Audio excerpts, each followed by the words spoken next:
And welcome to a new episode of the Movie Dawgs Show. Today we're going to hop back in the DeLorean and we're going to take a look at this wonderful film from 1985. It's a coming-of-age romantic drama starring Matthew Modine, Linda Ferrantino, and Ronnie Cox called Vision Quest, based on the 1979 novel of the same name by Terry Davis, who was a really good writer. He wrote a lot of young adult books.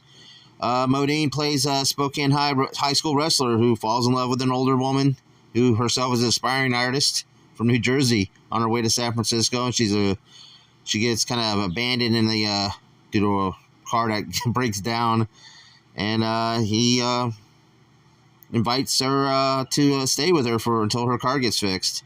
It's a very good film, nice little film.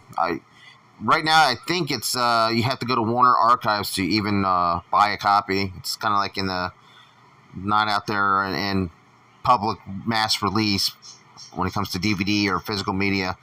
But you can go here on YouTube and watch it in its entirety. You know, like it's not even a bootleg. It's a legit version of the film, folks. It's a really good film. Highly recommend you guys to watch it. It was actually one of Madonna's first movie roles. She had a small little role where she was playing a singer in a bar, and one of her songs, "Crazy for You," was featured in the film. And as a matter of fact, the movie overseas is titled "Crazy for You." So, but again, it had a great soundtrack again with Madonna. The band No More Birdland did a song called "No More Words." R.O. Speedwagon did a really good song, and there was a really cool song by Red Ryder called "Lunatic Fringe." So really check that song out. It's a really good song. But it became a cult classic. 2009, there was a potential remake. Taylor Lautner, who was he was the dog boy in the Twilight series, was thinking about was trying to get interested in making a remake, but didn't seem to do very well. But again, it was movie was filmed and based in Trenton, New Jersey, it was a little Washington town. Loudon Sween, played by Modine, is a wrestler who just turned 18, and he's decided that he wants to do something meaningful in his life. So he embarks on a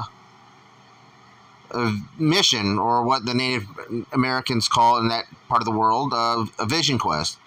He wanted to drop 2 weight classes to challenge the toughest opponent he'd ever fought or wrestled, named Brian Shute, and he was a 3-time state champion and was a local legend. So it was understandable. I mean, people wanted to do something meaningful in their life, and this is one of those perfect foils. You know, Brian Shute was a perfect foil for London to achieve his goals and to make a mark in his life. But it was really good. He had a lot of good.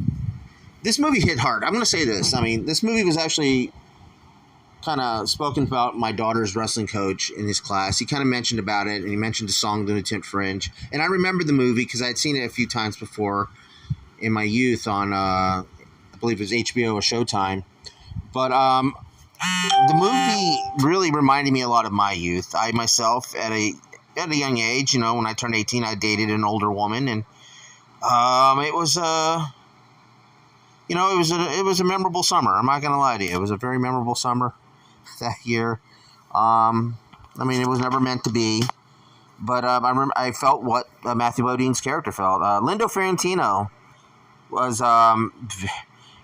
say what you want about her acting or whatever, but she really just commanded the scenes that she was in. She had a really good presence about her in this film, and I was very impressed by her acting. She's always been a great actress, but I never really looked at her as like a sex symbol, but this movie kind of changed my mind a little bit about that.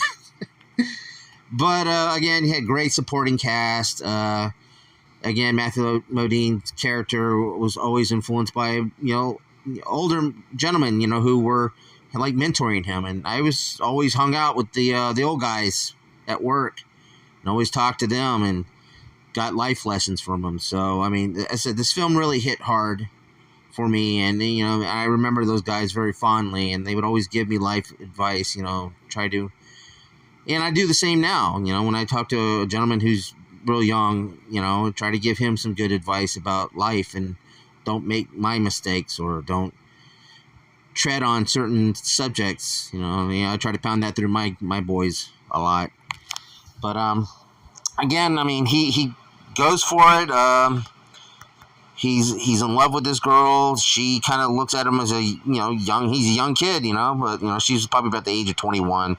So not really much of age difference. But again, you know, she decides to move out and to continue on to San Francisco, but not leaving before to see London's big match, you know, and they make amends, you know, and they give each other their goodbyes, knowing that they'll probably never see each other again. But, you know, she legitimately did care about him, and to stay to watch that final match and see him achieve his goal. And again, the film kind of ends a little bit abruptly. You know, he gives out a monologue, you know, something to the audience. Like, I guess that's why, you know, a few seconds after the film ended, you know, he gives it's an okay thing. I mean, it didn't sound too important. It's weird to kind of put it into perspective. I mean, as I said, the film kind of does. That's the only flaw about this film, is that it does abruptly end. But it's I guess that's why we love those people that we deserve. It's like there's no tomorrow. Was pretty much what the line was. I'm kind of paraphrasing a little bit, I guess. But again, great scene, great acting. You know, it was just a nice little, you know, romantic / coming of age drama that I do think that people should check it out. You know, especially when you're at the age of 18, because when you're at 18. Either you got your shit together or you don't know what the hell you're doing. So trust me on that, folks. It's, you know, you youngins out there, you know, follow the lead of those who come before. You will, you'll thank them at the end. So, and speaking of the end, and this was a short episode, I know, but again, folks, do hit that like button. And if you have seen this movie, mention it down in the comment section below. If you haven't, check it out. I give this a 4-paw rating. This was a great film. And the book's even pretty good too. So check the book out if you can find it. Alright, folks. Hit that thumbs up. Press that notification. Don't forget, folks, we're still in the 80s all summer long. So we're going to have a lot of great memory flying around here in the DeLorean. Yes, that's right. My DeLorean flies. So, alright, folks. That's all the time we got for the Movie Dog Show. Thanks for watching, and please keep on watching. Bye.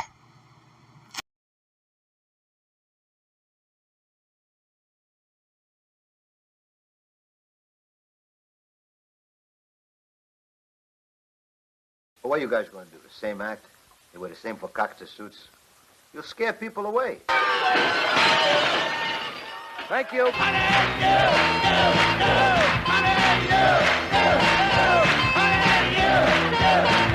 You are such a disappointing pair. I'm going to become a priest. You contemptible pig. You gotta learn not to talk to nuns that way. White men, white women, the swastika is calling you. Ho, ho, ho, ho.